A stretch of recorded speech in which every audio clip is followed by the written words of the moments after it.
I'm going to call to order the August 3rd, 2026 Zoning Board of Appeals. And let's see. All right. Going to follow the agenda here. We do ask that you turn your phones off if you need to make a call or you got one coming in, please go out in the hallway. And we will call the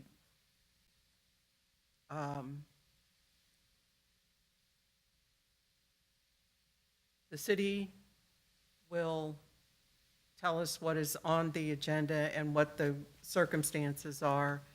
And then the board has a chance to ask them any questions that they may have. Then because this is an appeal, so then the person who submitted the variance will be called, has 3 minutes to speak, and then after that, and to speak and to get questions from the board, if any. Then witnesses, people who wanted to speak on the item can speak, and then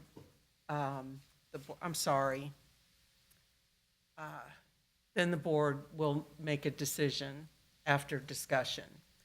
Once your case has been heard, you do not have to stay here any longer for the next one. If you so choose to do that, that's fine. All right, so first item on our agenda is the Unified Development Ordinance update. So we've been working extensively with the consultants that we hired to go through the process and identify. We're right at the point where they're starting to write code. We've already done the kickoff. That was very successful. I think they recorded that in July, and we are currently releasing some zoning 101 videos. If you social media of any sort, or putting those out, to be on the lookout for that. They are also available on the city's YouTube channel. So if you want to build a background in what zoning is and how the UDO may change what we're currently working with, please take a look at those. You can always go to Charleston.com and sign up for the newsletter or to get updates and be on the mailing list as we go through this process. It is going to be a really long process. We're anticipating that in July of 2027 we will have the zoning ordinance in place and adopted. So be on the lookout. We're doing as much outreach as we can, and we hope to keep that up and do it for really others as they've asked. So we're hoping to continue to do that. All right, well, thank you. Thank you, Tim. I went to the first zoning Unicode thing, and it was very informative. If y'all have the chance to go, I believe you were there too. If you have the chance to go, it's really good. Tim gave a great presentation that night. And there were a lot of people to meet and talk to and hear from. And I was surprised at how many people, just regular folks here in North Charleston, showed up and came out and gave their opinions. We were happy with that. Yeah, that was really good. Okay, next item on the agenda is the adoption of the June 1st, 2026 meeting minutes. Do I have a motion?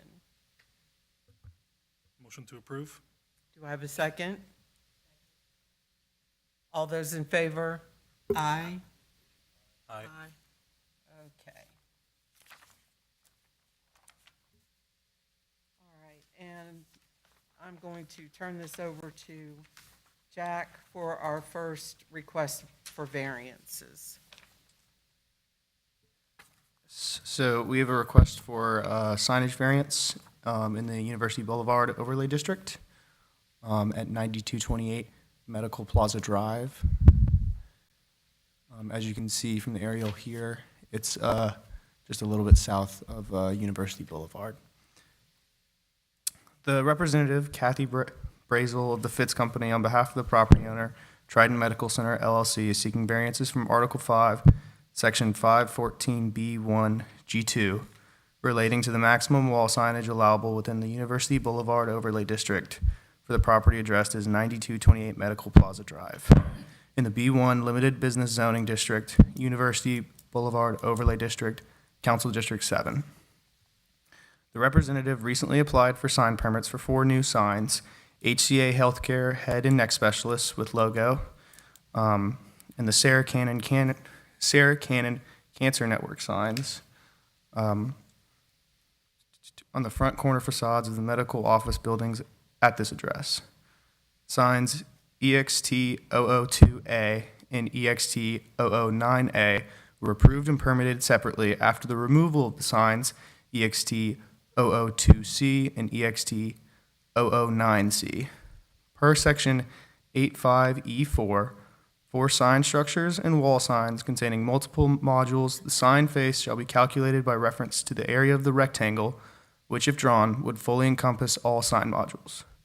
Because signs 002A and 002C and signs 009A and 009C are located on the same facades, the area of the proposed wall sign is thus calculated as the size of the rectangle which would encompass the 2 signs per each facade. As shown on sheet 4, those rectangles are 13.86 feet tall by 23.99 feet wide, with an area of 332.5 square feet. Section 85G specifies that for purposes of sign area calculations and measurements, calculations shall be made with the entirety of a building's orientation being considered a single wall without regard to the existence of any offsets or bump outs. Thus, per sheet 4, the height of the building is 31 feet and the width of the building is 110 feet, making the total square footage of each facade 3,410 square feet.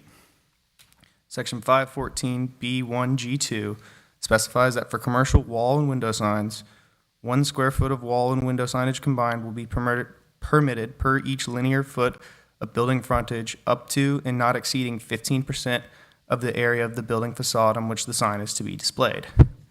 As discussed above, the front facade of the office building measures 110 feet wide, which would allow a maximum of 110 square feet of wall and window signage along the entirety of the building orientation on each side. As the proposed signs measure 332.5 square feet on each facade, variances to Section 514B1G2 are thus requested to exceed the limits for the square footage of signage per linear foot of building frontage. Excuse me. Per Section 773 of the City Zoning Regulations, the Board must make the following findings to grant the variances. 1. There are extraordinary and exceptional conditions pertaining to the particular piece of property. The application states that the extraordinary and exceptional conditions that apply to the property is that the property is being used as a Sarah Cannon Cancer Network affiliated location, and as such, proper identification is needed for the community to locate the facility.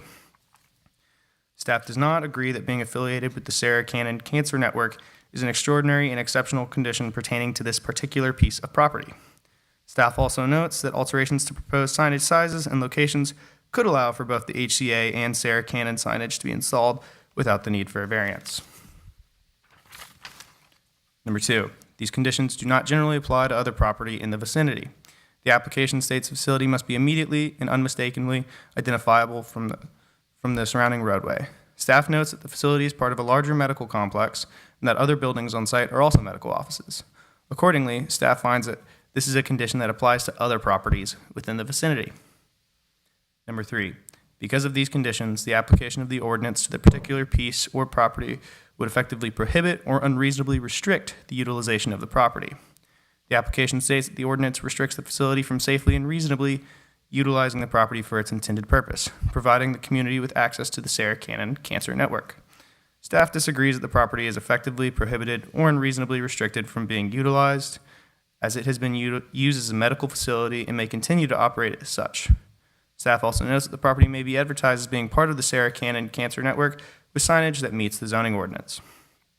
Number 4, the authorization of a variance will not be of substantial detriment to adjacent property or to the public good, and the character of the district will not be harmed by the granting of the variance.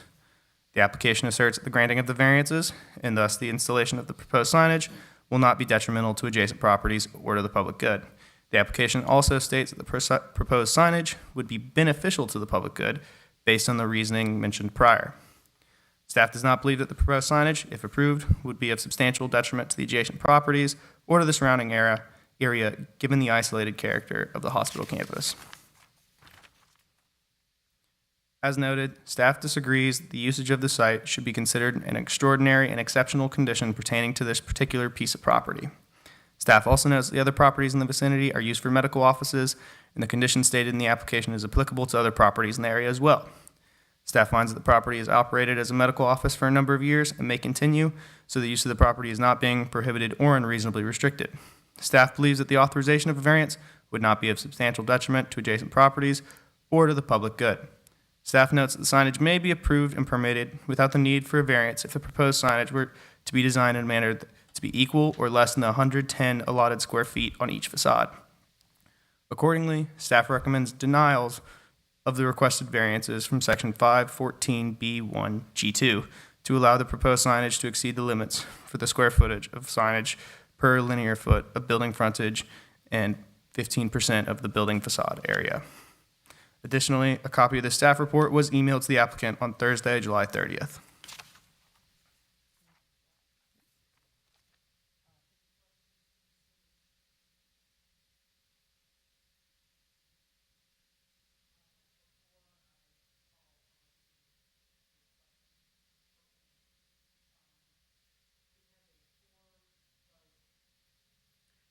We have a 4-vote, what's the word I'm looking for? We have to have 4 votes from the board, and we only have 4 people here. All of us have to agree to either deny or approve. Just to approve? Okay, all right. Just to approve it, there has to be 4 votes. All right. Are you Kathy Brazel? Okay. Are you ready to come up? Thank you. I did get the application that came in on Thursday and read over it, or not the application, but what was just read on Thursday. And we actually have a different hardship than what Kathy described as the hardship. So I do want to also let you know that Chris Childress with HCA, he's the administrative director for the oncology department and has a lot of great information on the importance of the Sarah Cannon partnership with HCA and what that means for the community. But the biggest hardship we have is the architecture of the building. And if we can look back at that image, the HCA Healthcare Head and Neck specialist copy up there is in a linear format, because if we were to stack that in that space, it would be too small to read. And then we can't put the Sarah Cannon copy immediately below it because of the window that's there. And so that's really the hardship that we have in this situation. It is important for the community to be able to recognize this and know where they're going when they're heading to the Sarah Cannon facility.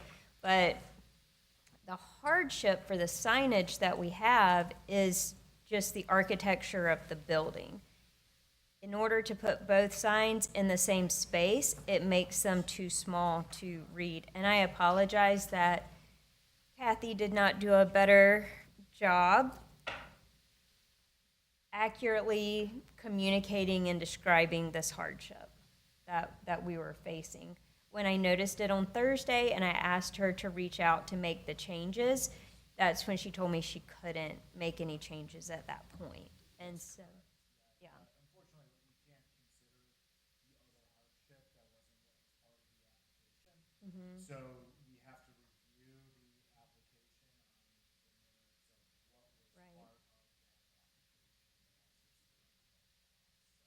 Yeah. The other part can't be part of that consideration. So we have to move forward just focusing on what was in the application originally and make our decision based on that information. And then if we eliminated the panel that's behind the Sarah Cannon copy and just counted the size of the copy itself, and we were able to move it up closer to the logo, then we are much closer than the 332 square feet that's noted there. But due to the nature of the building and that there's a panel there, that's where we come to that copy. But the importance, I would really love for Chris to be able to speak to the importance of what Sarah Cannon brings to the community and the importance in easily signing the facility so that patients that are struggling with the medical issues they're struggling with can easily find this location, because if it's only branded head and neck specialist, that's going to be confusing to the patients. All right. Any questions, board members? The other hardship, sorry, on this building is the back of the building is, okay. Okay. Understood. Understood. And did you mention someone else? Is this for this one? Okay. Joel Childress? Oh, okay. All right. If she's are you? Yes. Okay. Chair, Board, thank you guys for having us here today. My name is Chris Childress. I'm the Oncology Administrator for HCA Healthcare. Been a member of the community for about 16 years now, living on Johns Island. I've been working with HCA for 15 years on the clinical side. I moved to the dark side of administration about 2 years ago, and I've loved every second of it. Here today to kind of paint this picture for you guys as far as why this signage is important related to the care that we're delivering there. Sarah Cannon has brought, as you know, with the HCA Healthcare branding that we've had universally, the Sarah Cannon Cancer Network really has allowed us to functionally change the way that we are organizing our care delivery here locally. Our head and neck program has aligned with Sarah Cannon broadly to open up freestanding clinics in Grand Strand, Greenville, Beaufort. We have a lot of patients who are not from this area. So that regional footprint of the level of care that our head and neck team deliver isn't just a local care delivery model. Much like USC, they have signage all over the place, it's downtown. With ours, what we're really going for is that the level of care that we're providing for our patients, it treats some of the most complex cancers in medicine. Many of our patients carry permanent physical impairments. I wanted just to bring you a little something. This is a prosthetic eye that our surgeons and our maxillofacial team give to patients. This is the ear, magnetic for cancer. We have to do these very highly complex surgeries on these patients. They have to come from all over the region to see us so that we can follow up on these patients. This signage isn't really about branding, about the HCA delivery. This is about a patient safety matter. We need our patients to be able to see the signage. There's two big old oak trees right around the corner. That turn where the extraordinary and exceptional conditions pertaining to the property, the way that that's set up, the way that that curvature is for the road, you have a split second to be able to see that. People with hearing impairment, they won't be able to listen to their ways. They won't be able to listen to their passenger, be able to say, hey, turn here. With the visual impairment, I think we can all say if I had cancer surgery and I was missing an eye, it'd be tough to drive. We have patients that are driving 65, 70, 80 miles to see our amazing head and neck surgeons. So from a clinical side, I come to the board to say this variance is not really a branding ask. This is a patient safety ask. This allows us to be able to have our patients see, to not have to get turned around to that medical plaza where there's 50 other clinical buildings that are there. So then be able to make that turn to see the Sarah Cannon Cancer Network, because all of our freestanding remote clinics are all branded HCA Healthcare, Head and Neck Specialists, Sarah Cannon Cancer Networks. We want to know we're delivering top-tier cancer care. This gives us the ability for our patients to be able to see that and know that they're getting top-tier cancer care. So wanted to give that piece. Any questions? Would anybody like to see Questions? Zola? the eye?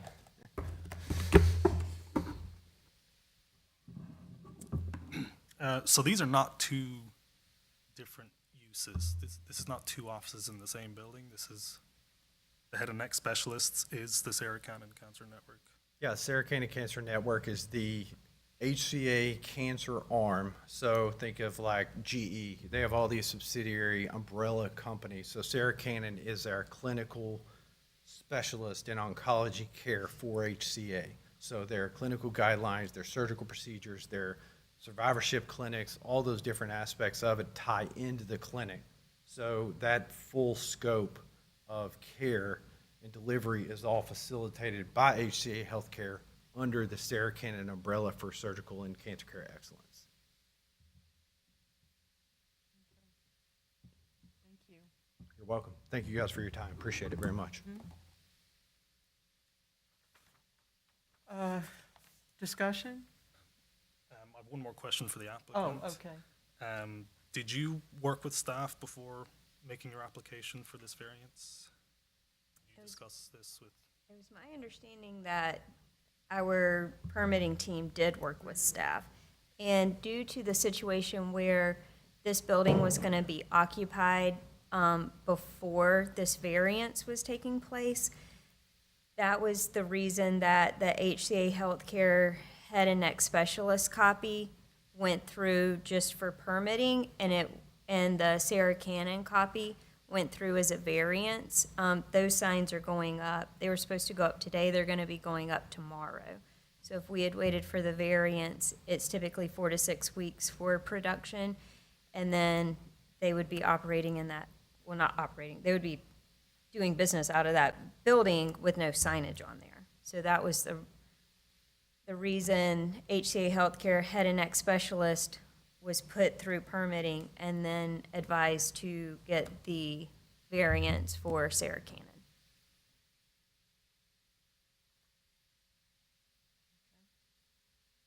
Any other questions? Okay, thank you. Thank you. Okay, discussion? Excuse me? Oh, thank you. Motion on this variance request. Motion to deny. Do we have a second? Second. All right. Oh, sorry. Nope. You good? Okay. Jack, call the roll, or are you doing it? No, I'm calling Okay. it. Do you guys have any discussion or anything before? Discussion? Oh, I'm sorry. You're right.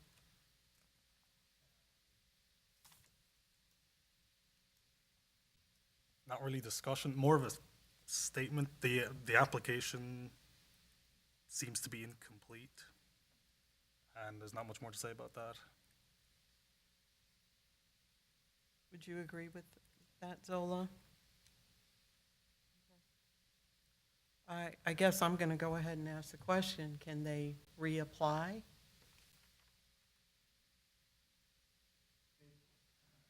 Yes,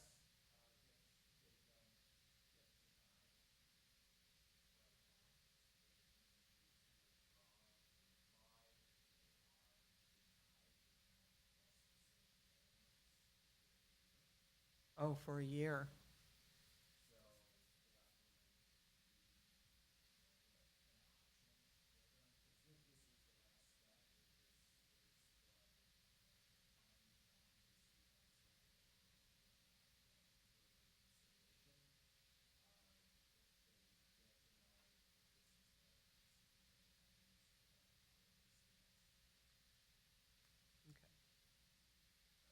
Yes.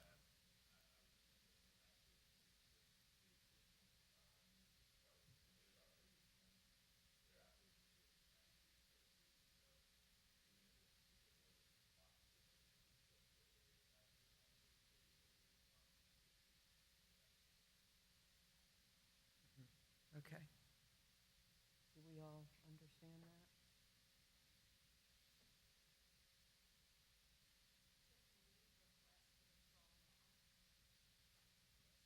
Yes. Make sure I make it legal. I want to request to withdraw and reapply for the next variance application whenever that would come up. I do have a question, though. When you were talking about, and I don't know if we can talk about this now, but when you were talking about the square footage with the box and we would still be over, if, oh, is that, can we not talk about that? Yeah, we can discuss that, we can follow up with them after tomorrow. Perfect, thank you. So what do I need to do to officially withdraw so we don't get denied? You have withdrawn. Yeah. Yep. Thank you. Okay, next on the agenda.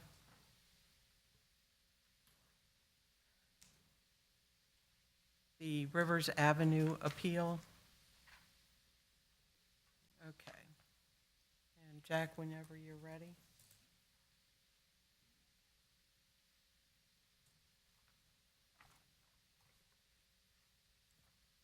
So we have an appeal of a decision of a zoning official under Article 7, Section 7.6 related to a permitted use for the property addressed as 4221 Rivers Ave.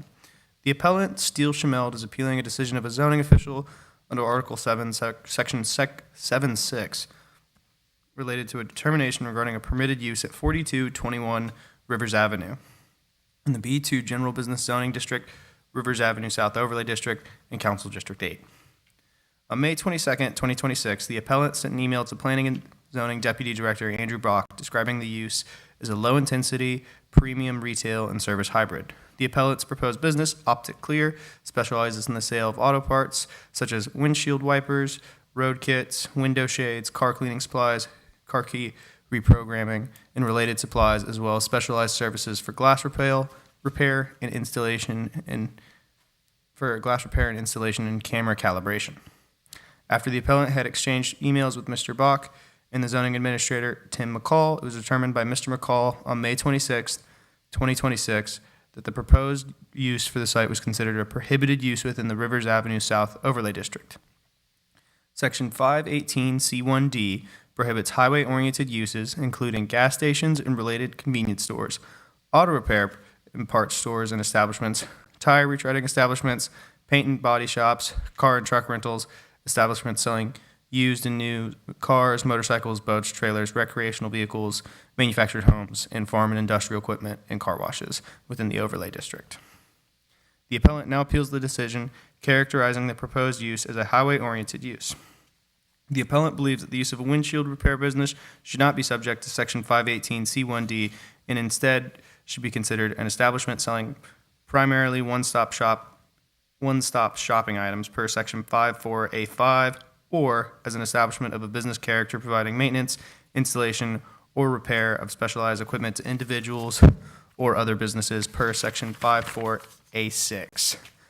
Accordingly, the appellant requests the current ruling prohibiting windshield repair businesses within the Rivers Avenue South Overlay District be reversed to allow for the proposed business, Optic Clear, to lease, occupy, and conduct business at 4221 Rivers Avenue.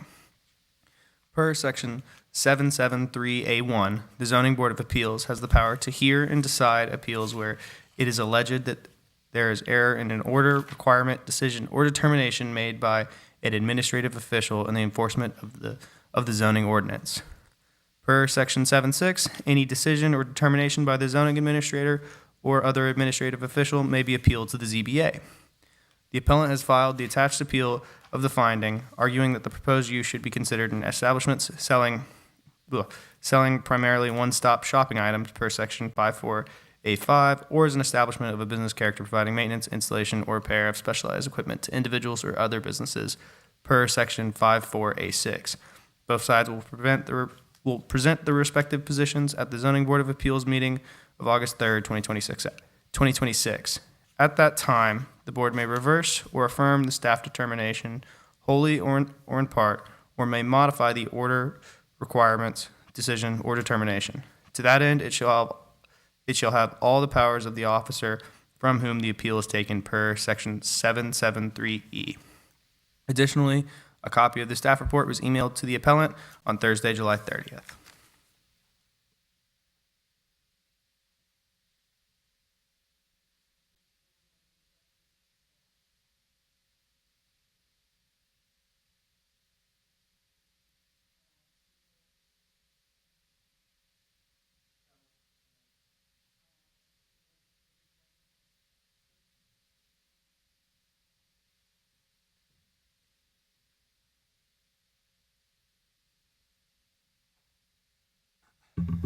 Hello.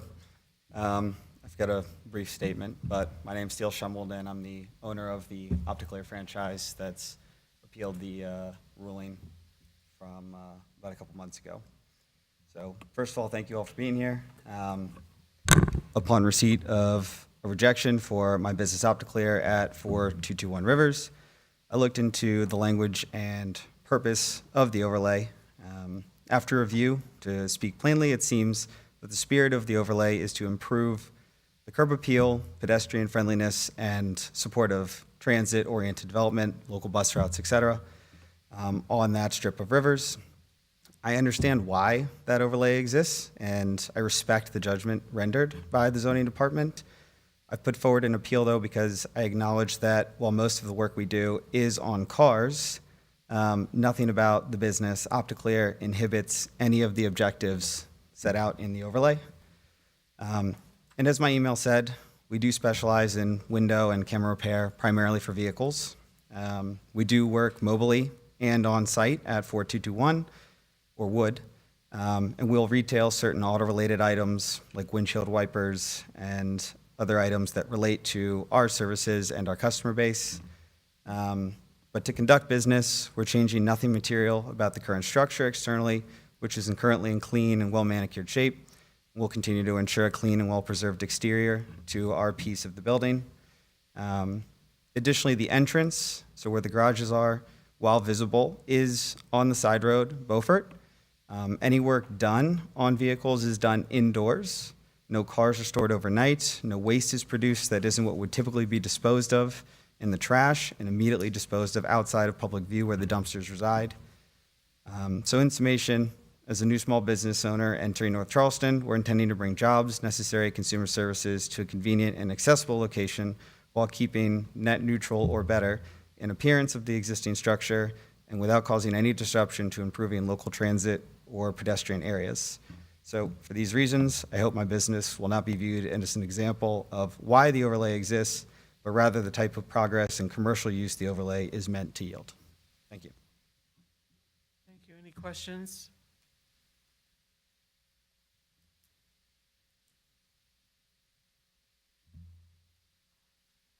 Thank you all. Thank you.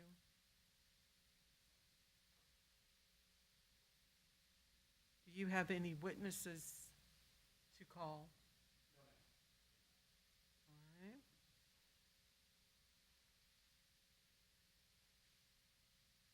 Mr. Lewis? Thank you, Board. Just briefly, as you know, this is an appeal regarding the permitted use at 4221 Rivers Avenue. In a short period, you will hear testimony from Tim McCall regarding the basis of his denial of the applicant's request for his requested use at that address for his business Opticlair.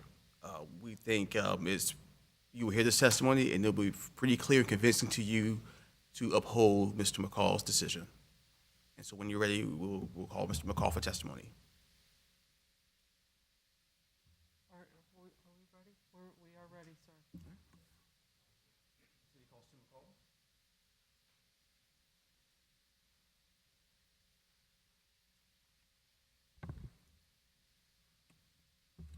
Will you please state your name for the record? My name is Tim McCall. And Mr. McCall, we know you're here on Charleston. Would you please tell us what department you work at and what's your title? I work for the Planning and Zoning Department. I am the Director of Planning and Zoning as well as the Zoning Administrator. And can you, for the board, just kind of briefly tell us some of your duties as it relates to while we're here? Oversee the operations of the day-to-day operations of the department, and also I am responsible for administering and making decisions and interpretations of the zoning ordinance when they come up in regards to where businesses are located, whether or not permits should or should not be issued, et cetera. Could you just briefly, as for background, tell us what B2 zoning district is? So B2 is the city's general business district zoning. Land that is designated B2 general business district is established to provide areas where general business uses can be located. These areas are intended to support citywide and regional commerce along major arterial corridors. Thank you. And to go along further, could you explain the overlay zoning district? So an overlay district is a zoning tool that's used in designated areas to apply additional rules or requirements above the base zoning requirements established within the zoning ordinance. Most common overlay districts that most people are aware of are historic districts, but they can be used for other purposes such as aesthetic purposes or transit-oriented design or developments. Those are common uses as well. And so can a property that's considered B2 zoning can also be overlaid? That's the primary characteristic of an overlay. You have your base zoning, and that overlay district then is on top of the base zoning. So the base zoning dictates the uses, and the overlay district will typically address how those uses can be established. And in general, are there prohibited uses for properties considered in the overlay district? In Rivers Avenue South, yes, there are prohibited uses within that overlay district. They include open storage, yard sales, storage facilities as a primary use, freight terminals, depots and drop yards, and container storage and stacking, highway-oriented uses, including gas stations and related convenience stores, auto repair and parts stores and establishments, tire retreading establishments, paint and body shops, car and truck rentals, establishments selling used and new cars, etc. Yeah, there are others included in that district. And I know specifically heard you reference auto repairs and sales, so just to clarify, that is a prohibited use. Correct. Okay, and can you just tell the board more in detail about the applicant's request?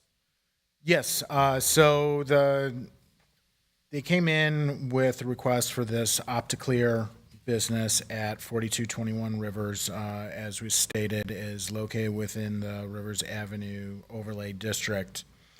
They were looking to, they have not yet established operations at this location. They want to operate their auto glass repair business at this location. We already established that 4221 Rivers Avenue is in this overlay district. That's correct? So, if under section ordinance 518, you would not be permitted to use that. That, For that specific reason. yes. So they inquired about the business and whether it be permitted at that address. Based on the description provided by the appellant, I determined that the use OptiClear would be classified as an auto repair and parts store. The business offers services that include windshield and auto glass replacement, headlight restoration, windshield calibration, windshield repair, and door motor regulator replacement. This use is specifically prohibited in that overlay per section 518C1D. And I felt that this really fell under auto repair and parts stores. In our discussions, the gentleman also stated that there would be auto parts, windshield wipers, other various things that are auto related, and that would fall under parts store in my mind and classification. And so, for the sake of saying this, if 4221 Rivers Avenue was not in the overlay district, was the application been approved? It could be, yes, if it meets the conditions. Highway-oriented uses are also conditional uses. If they meet those conditions as stated within 5.4, it would be a permitted use if it meets those conditions. So the overlay supersedes those minimum conditions, and as such, the prohibited nature of the use within the overlay district supersedes that permitted ability for it to be a permitted use. Thank you. I don't have any further questions. You can answer any questions of the board.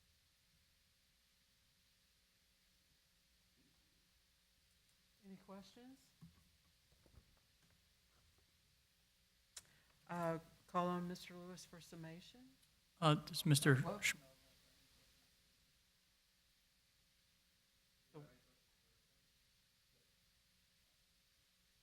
I'm sorry.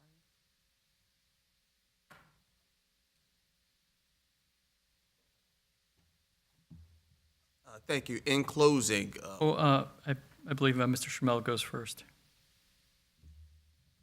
Do we need, Um,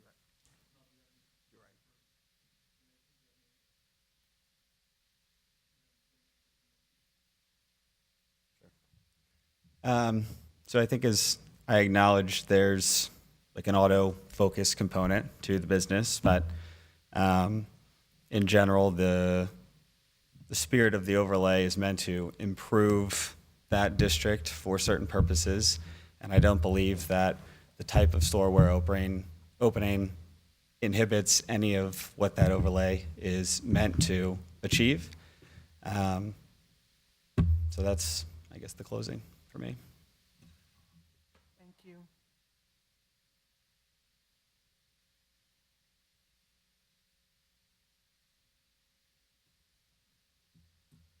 again, thank you.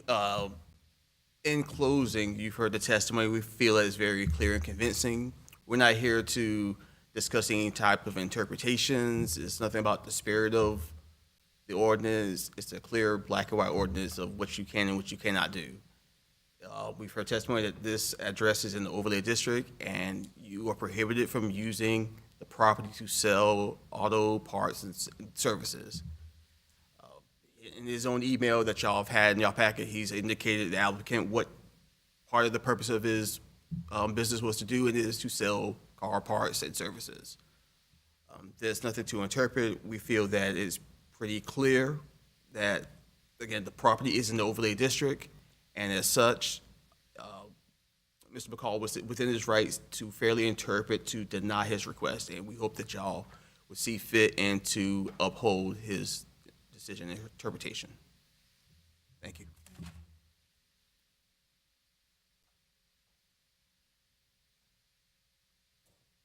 Call for a motion to reverse, affirm, or modify staff decision.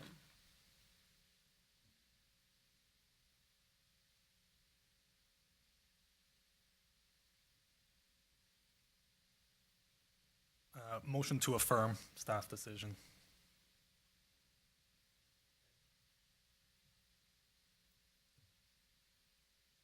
Discussion, board members? I appreciate the very articulate argument put forward by Mr. Schemmel, but it's spelled out here pretty clearly.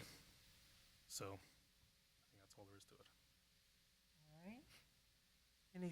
Anything you would like to add? One thing is that when you first started on that area, I guess he didn't kind of find out from you guys what he could open up business-wise in that area before it happens. His application, he never kind of figure out what business he could open up in that overlay area before.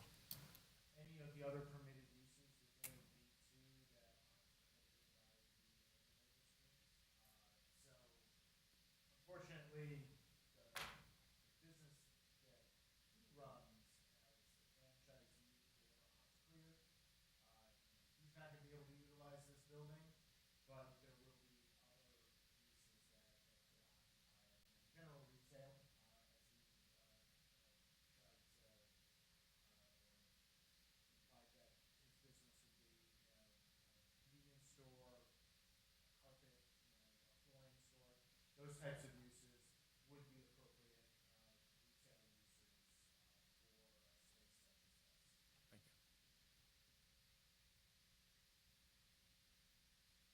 other comments, questions? All right, Jack, we have a motion to affirm. We have a second. Would you call the roll? Se- What? You're done. Speak it. I was about to say second. You already had Okay. Ms. Harper, motion to affirm the staff decision. affirm, yes. Mr. O'Callahan, Yes. Mr. Simmons. Yes. Ms. Morrow. Yes. Alrighty, the staff decision affirmed by the zoning board. So the board has affirmed the denial. And with that, we are closed.